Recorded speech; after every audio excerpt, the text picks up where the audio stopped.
More women's voices are being heard in the diplomatic corps. And one of the key people making sure that the United Kingdom and the Philippines maintain good relations is a woman.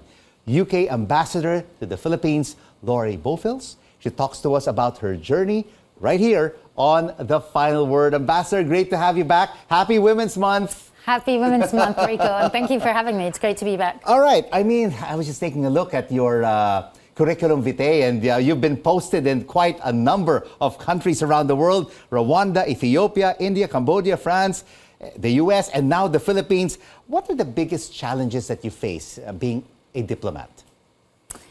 Well, in fact, maybe just picking up on what you were saying, going from country to country can be a little bit tricky, right? It takes you quite a bit of time to really understand the ins and outs, the politics, the culture of the countries that you're posted in. And then before you know it, you're going. And that's that. After how many years? Well, so thankfully in the Philippines, I'm going to be here 4 years, so that's a long time. Fantastic. And now you're only on your first year or second year? I'm a year and a half in, so still 2.5 to go. But in some other places, it was shorter. Yeah. And it's actually tricky for not just me, but for the kids, right? They're starting to be a bit sick and tired of jumping around so much, to be honest. But how are your kids and your husband liking the Philippines? You've already visited many cities here in the country. Yes. I mean, what's there not to love? We honestly feel so privileged to be here. The kids are really happy in school. They've met lots of friends. All their friends are Filipino. My husband's really settled. So we're just really, really very lucky to be here and enjoying every day. And which particular city did you like so far in your year and a half year stay here in the Philippines, and your favorite food? Oh gosh. Now you're asking me a question that's not very diplomatic, which is my favorite. Oh, yes, that's right. I'll tell you one that I really enjoyed, and that was Baguio. I quite like the mountains, actually, as well, obviously, as the sea, but I really enjoyed the greenery in Baguio. And as for food, I mean, pancit? Pancit, noodles. Yeah, I do like that. But I change my mind all the time depending on where I go and what I mean, lechon, obviously. Oh, lechon. Adobo. Adobo. I mean, the list is long. The list is long. And I'm sure these are the kinds of questions that you were never asked. You're the first to think of them. And what and who inspired you, Ambassador, to join the diplomatic corps?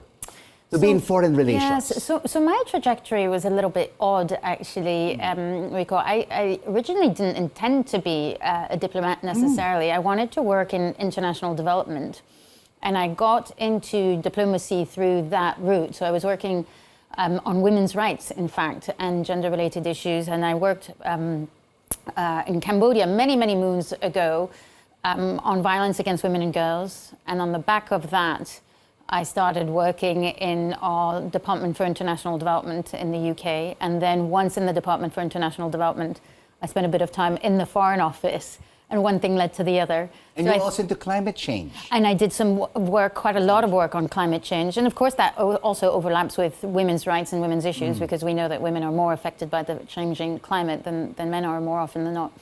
But I guess, maybe to your point, sometimes when I speak to young women who want to be diplomats, I don't tell them there's necessarily a clear route. Sometimes things happen, and there are opportunities that you have to seize and doors that open when you don't expect them. And often life is also like that, a series of opportunities and lucky turns. And Ambassador, I was taking a look at the list of ambassadors here in the Philippines. Yeah. And of course, there's 70 of them, 68 to 70 of them. And I counted the number of women, and there are only 14. Yes. 14 out of 70 ambassadors in the country, and it is still male-dominated. What will it take to attract more women diplomats into the diplomatic corps? So I actually think that a lot of women are attracted to the diplomatic corps because they're attracted to working for their country, they're attracted to working for social justice, they're attracted to working on really important foreign policy issues. It's an area that attracts women. The question is, why are these women not getting ambassadorial positions? Yes. So it's not about whether they want to, it's whether they're getting those positions. So I think we still, across the world, need to do better to promote women into senior positions, to give them the opportunity. give them that confidence and give them the opportunity to grow into very senior positions. You know, clearly across the world, we're still not gender blind when we recruit, whether that be in the public sector or in the private sector. And women bring a lot to the diplomatic table, right? I mean, 14 out of 70. I mean, what will it really take to bring that all the way to 50% Yes. for gender equity and gender equality? 35 out of 70 ambassadors in the country. Yeah.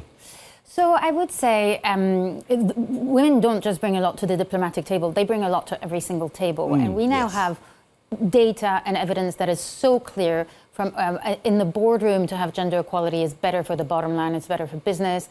To have more women in parliament is better in terms of outcomes, and the legislation that gets through is more focused on communities and health and education. The same goes for diplomacy. Women will not, it's not just about equality and justice and what's right or wrong. It's about the types of issues that women bring to the party. So I completely agree with you on what you've just said. I would just say, because I am British, that we've done a real push to get women in positions of senior ambassadorial positions.